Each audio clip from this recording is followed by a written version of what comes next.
السلام علیکم ورحمۃ اللہ وبرکاتہ۔ محترم حاضرین،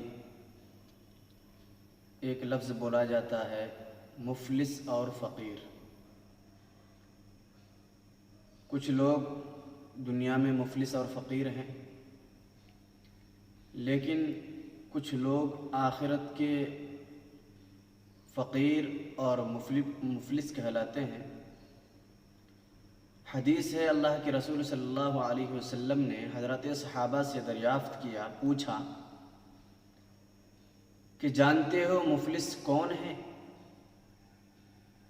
حضرات صحابہ کرام رضوان اللہ تعالی علیہم اجمعین نے فرمایا کہ ہم میں مفلس وہ کہلاتا ہے جس کے پاس روپیہ پیسہ نہ ہو، نقد نہ ہو، مال نہ ہو، مفلس وہ ہے۔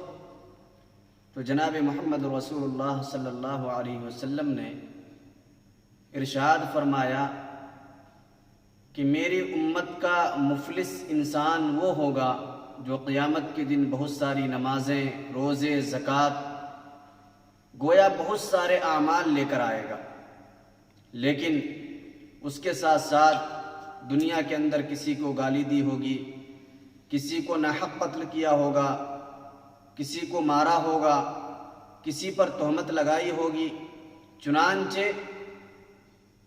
ان مظلوموں کو ان کی نیکیاں اٹھا کر دے دی جائیں گی، اور جب ان کی نیکیاں ختم ہو جائیں گی اور مظلوم کے حق باقی رہ جائیں گے تو مظلوم کے گناہ اٹھا کر کے اس کے اوپر لاد دیے جائیں گے۔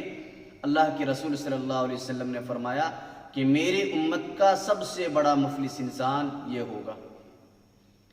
اس حدیث کی روشنی میں علماء کرام نے فرمایا، یہ نصیحت دی کہ جس طریقے سے ہم اور آپ حقوق اللہ کا خیال رکھتے ہیں، اسی طریقے سے ہمیں چاہیے کہ حقوق العباد، بندوں کے حقوق کی طرف بھی توجہ دیں۔